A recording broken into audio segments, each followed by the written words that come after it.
Hello student, today we discuss about the uniform circular motion. This is the remaining topic of the law of motion, chapter number first. You know what is meant by the circular motion. Circular motion is a simply meaning that any object is revolving around or moving around the circular path, it's called as the circular motion. Okay, here we take a one question. Observe the tip of the second hand of the clock and what can you say about its velocity and speed. मागच्या last टॉपिकमध्ये आपण बघितलं होतं velocity काय आहे आणि speed काय आहे ते बघितलं होतं. ओके, आता तुम्हाला माहिती आहे व्हेलॉसिटीला डायरेक्शन असते, स्पीडला डायरेक्शन नसते. आता इथे तोच डिफरन्स आहे. आता जेव्हा आपण क्लॉकला जेव्हा ऑब्झर्व करतो त्याच्यामधला जो सेकंड हँड जो असतो क्लॉकचा तो आपण जेव्हा आपण त्या काय करतो ऑब्झर्व करतो तेव्हा आपल्याला बघता येईल की टीप जी असते त्याची जी स्पीड आहे ती काय राहते नेहमी कॉन्स्टंट असते, पण त्याची जी डिस्प्लेसमेंट म्हणजे जो हलतो एक काटा फिरतो एक काटा तेव्हा काय होतं त्याची व्हेलॉसिटी जी आहे ती काय होत राहते नेहमी चेंज होत राहते. का? कारण त्याच्यामध्ये त्याची डायरेक्शन चेंज होते. आता डायरेक्शन चेंज होते म्हणजे आपण व्हेलॉसिटीला बघितली की डायरेक्शन जी आहे काय असते स्ट्रेट असते. ठीक आहे, आता आपण क्लॉकची डायरेक्शन जी आहे ती काय सर्क्युलर पाथ आहे. सर्क्युलर पाथला प्रत्येक पॉईंटला डायरेक्शन काय असते चेंज असते आणि त्याच्यामुळेच व्हेलॉसिटी जी आहे ती काय राहते चेंज राहते. म्हणूनच त्याला म्हटलेलं आहे the tip is moving along a circular path it's motion is called as the uniform circular motion.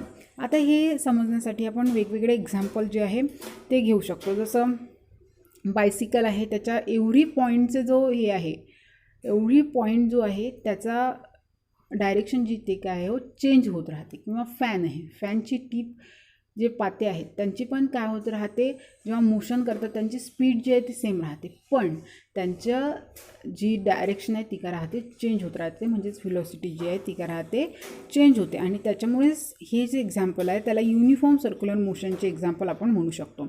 आता तुम्हाला try about and think about इटमध्ये तुम्हाला दिलेलं आहे. याच्यामध्ये काय आहे वेगवेगळे इथे बघा वेगवेगळे हेच काय घेतलेलं आहे शेप घेतलेला आहे. याच्यामध्ये तुम्ही जर one pencil we take a pencil and we put here. आता ही पेन्सिल आपण इथे पुट केली आणि याची जी आहे ते डायरेक्शन चेंज केली. आता हा एवढा शेप जो आहे आपल्याला हा शेप जर बनवायचा असेल या पेन्सिलने तर आपल्याला किती वेळा डायरेक्शन चेंज करावं लागेल 4 वेळा. या स्क्वेअरसाठी 4 वेळा डायरेक्शन चेंज करावी लागेल. आता त्याच्यानंतर पेंटागोनल आहे त्यासाठी किती 5 वेळा करावं लागेल. हेक्झागोनल आहे त्याच्यासाठी 6 वेळा आपल्याला काय करावं लागेल डायरेक्शन जी आहे ती काय करावं लागेल आपल्याला चेंज करावी लागेल. आणि अशाच पद्धतीने आपण म्हणजे वेगवेगळ्या शेप घेतले. आता हे हेक्झागोनलला किती असतात 6 जे आहे ते डायरेक्शन चेंज करावं लागतं. आता त्याच्यानंतर आपण पॉलिगोनल घेतला म्हणजे खूप ज्याला डायरेक्शन आहे ते इनफायनाईट डायरेक्शन असणारे जे शेप आहेत. ओके, तर अशा आकृती आपण जर घेतल्या तर त्यासाठी आपल्याला खूप वेळा काय करावं लागेल डायरेक्शन चेंज करावं लागेल. आणि आपली अशी एक स्टेप येईल की अशा डायरेक्शन खूप साऱ्या इनफायनाईट घेतला आपण जर इनफायनाईट डायरेक्शनची जर आपण शेप जर ड्रॉ केला तर तो असतो सर्कल. ठीक आहे, तर त्यामध्ये सर्कलमध्ये पण काय होतं आहे खूप डायरेक्शन चेंज होतात आणि त्या पाथला त्या मुव्हिंग पोझिशनला आपण म्हटलं जातं युनिफॉर्म सर्क्युलर मोशन. आणि याच्यामध्ये तुम्हाला हे सांगितलं आहे की आता युनिफॉर्म सर्क्युलर मोशन जे आहे त्याची तुम्हाला इथे हे पण दिलेलं आहे डेफिनेशन जी आहे ती दिलेली आहे बघा. व्हेन ॲन ऑब्जेक्ट ही तुम्ही नोट डाऊन करून घ्याल. When an object moves with a constant speed along a circular path the motion is called as the uniform circular motion. इथे 2 एक्झाम्पल पण दिले आहे. जसं मी तुम्हाला सांगितलं की बायसिकलची व्हील्स जे असतात त्याचं जे आहे ते एक एक्झाम्पल आहे आणि स्टोन इन अ स्लिंग याचं जो आहे ते एक एक्झाम्पल आहे. आता इथे तुम्ही बघू शकता की या तुम्हाला या ब्रॅकेटमध्ये हे दिलेलं आहे या बॉक्समध्ये तुम्हाला काही इन्फॉर्मेशन दिली आहे. तर ही इन्फॉर्मेशन कशाची आहे? ही इन्फॉर्मेशन आहे सर्क्युलर पाथमध्ये जेव्हा काय असेल, एखादा ऑब्जेक्ट असेल, सर्क्युलर पाथमध्ये एखादा ऑब्जेक्ट आहे, म्हणजे एखादा सायकल जी आहे ती काय होत आहे, सर्क्युलर पाथमध्ये फिरती आहे. तर त्यावेळेस तिची स्पीड कशी काढायची, तर त्यासाठी तुम्हाला काय दिलेला आहे, ते फॉर्म्युला जो आहे तो दिलेला आहे. आता इथे बघू शकता, हा जो फॉर्म्युला आहे हा काय, सर्कम्फरन्स. आता तुम्हाला माहिती आहे सर्कम्फरन्स ऑफ अ सर्कल तुम्हाला माहिती आहे 2πr. आर म्हणजे काय असते, रेडियस असते, पाय कॉन्स्टंट असतो आणि 2 जो आहे तो घ्यायचा असतो अपॉन टाईम.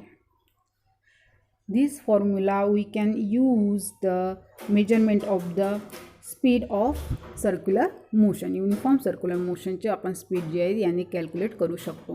नेक्स्टमध्ये तुम्हाला दिलेलं आहे आता की याची सर्क्युलर मोशनची डायरेक्शन जी आहे ती कशी डिटर्माइन करणार. How we determining the direction of the velocity in a uniform circular motion. आता सर्वात पहिला जेव्हा आपण बघितलं होतं तेव्हा सांगितलं होतं की सर्क्युलर जर एखादी ऑब्जेक्ट फिरत असेल, तर त्याला काय नसते, व्हेलॉसिटी नसते. ठीक आहे ना, आपण असं म्हटलेलं होतं. बघा, कारचं एक्झाम्पल घेतलं होतं आणि एक सायकलचं एक्झाम्पल घेतलं होतं. त्यावेळेस आपण असं सांगितलं होतं. बट इथे पण व्हेलॉसिटी असते, पण याला सर्क्युलर व्हेलॉसिटी असं म्हटलं जातं.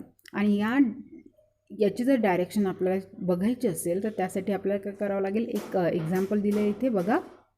याच्यामध्ये डिस्क घेतलेली आहे आणि ती काय करते, गोल फिरते.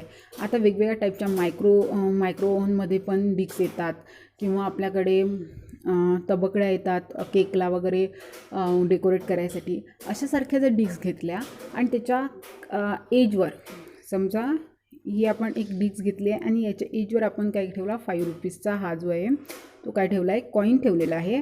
आणि हा कॉईन जो आहे तो काय करतो आहे, फिरल्यानंतर काय होतो आहे, थ्रो ऑफ होत आहे, म्हणजेच तो काय होता, फेकला जात आहे. तर आता ही एकाच डायरेक्शननं फेकला जाईल का, नाही. हा फेकताना काय होतं, हा आपण समजा इथे ठेवला तर हा इथून फेकला जाईल, किंवा इथे ठेवला तर हा इथून फेकला जाईल, इथे ठेवला तर हा इथून फेकला जाईल.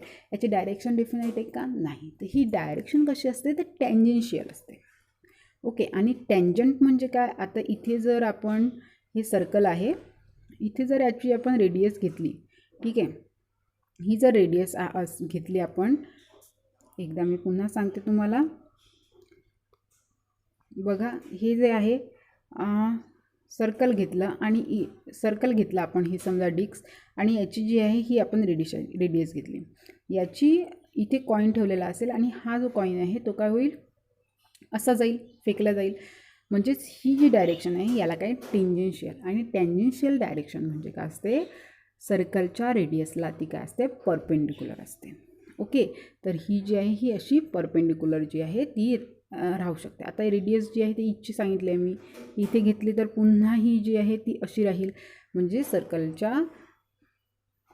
सर्कलची जी रेडियस असते त्याला काय असते, ती टेंजेन्शियल असते direction of a circular motion. Okay. ही झाली त्याची डायरेक्शनबद्दलची इन्फॉर्मेशन जी आहे ती आपण घेतलेली आहे. आता तुम्ही बघू शकता